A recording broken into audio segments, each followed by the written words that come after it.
the Opubco Studios in Oklahoma City, you're watching The Press Row. I'm Jenny Carlson here with Barry Trammell. Time for our inbox, your email questions. We answer them here on video. Barry, hey, whatever works. Let's get right to it. How about David? Save me, David. David says, Bob Stoops is modeling some new stitches in his picture. It appears that his right cheek has been involved in some cosmetic procedure. Are his medical records sealed, or must fans wait until some formal announcement? Well, the medical records are sealed. Bob Stoops is not holding press conferences to update us on his health, but he has told us basically he had a mole removed, and it's one of those deals, you know, precancerous type thing.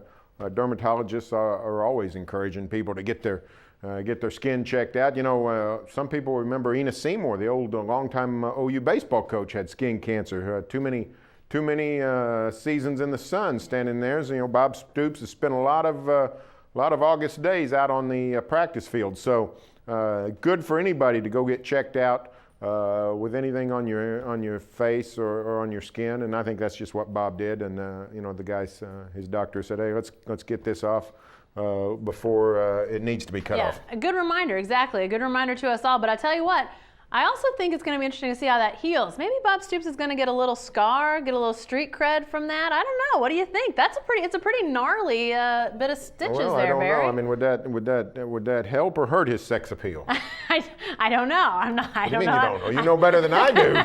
I think if he gets some scars, though, that'll be interesting to see what, you know, maybe recruits take him more seriously. Think he's a tough guy or something. Maybe get him an eye patch too. All right, back to the inbox. This one from Tom. Tom says, for Bob Stoops to say the SEC's success is the result of propaganda and they're not as good as advertised is one of the more outrageous statements I've ever heard a coach make. Perhaps the pressure on him after recent failures is getting to him. Barry, he did talk about the SEC propaganda. Well, here's the truth about what Bob Stoops said. The SEC is clearly the best conference in college football, and it's really not debatable. However, they do engage in a great deal of propaganda, and part of what they do is talk about how great the league is, top to bottom, and how, you know, every week in the SEC is a gut punch. And now that part's not true. The bottom half of the SEC is not that treacherous. It's no tougher than the bottom half of any of the other leagues, really.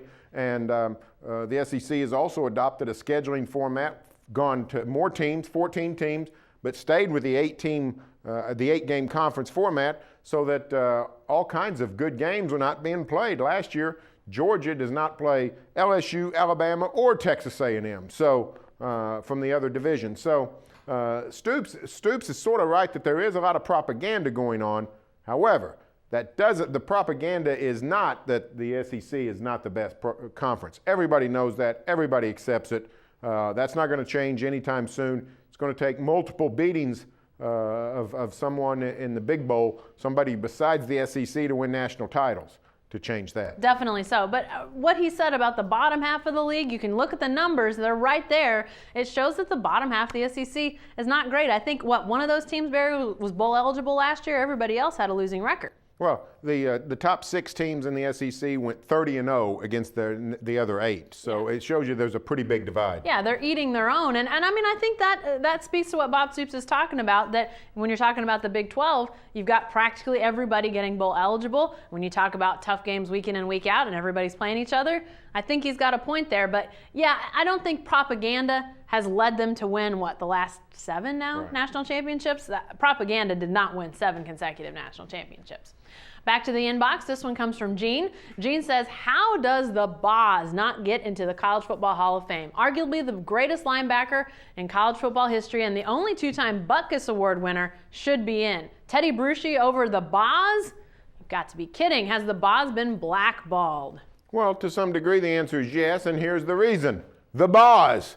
Brian Bosworth, sure, he'd have went in the College Football Hall of Fame a long time ago. But the Boz, the College Football Hall of Fame, the electors, you know, they take into account off-the-field stuff. They don't like iconoclasts. They don't like troublemakers. They don't like people who get suspended for their last game because of steroid use and then wear a T-shirt that says National Communists Against Athletes.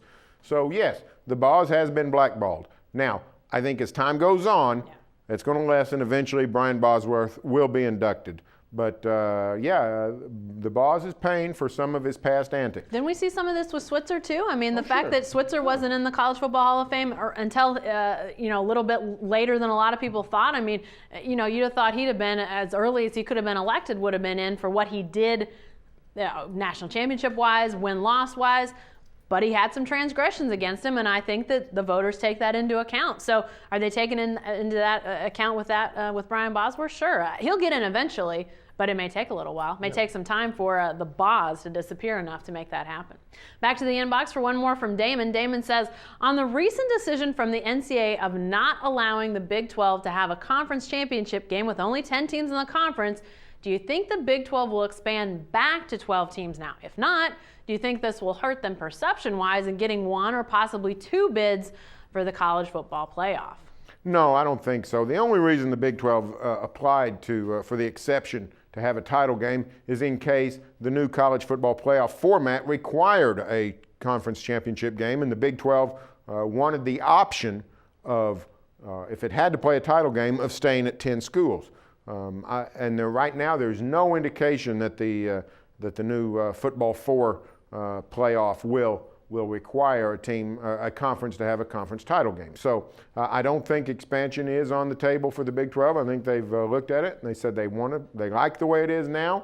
If anything, they'll just survey it and see how it goes the next few years. As we get into the new playoff format, I see no taste for expansion at all in the Big 12 right now. And frankly, I'm not sure if there was that much of a taste for a conference championship game. I think that there was some feeling around the conference that people like the idea of it's round robin. Everybody plays everybody in the regular season. At the end of the day, you've got a champion or a co-champion, as the case were this last year.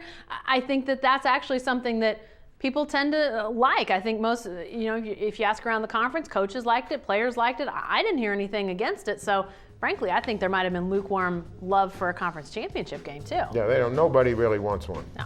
All right. Be sure to stay with the best coverage team anywhere at newsok.com and every day in the Oklahoma.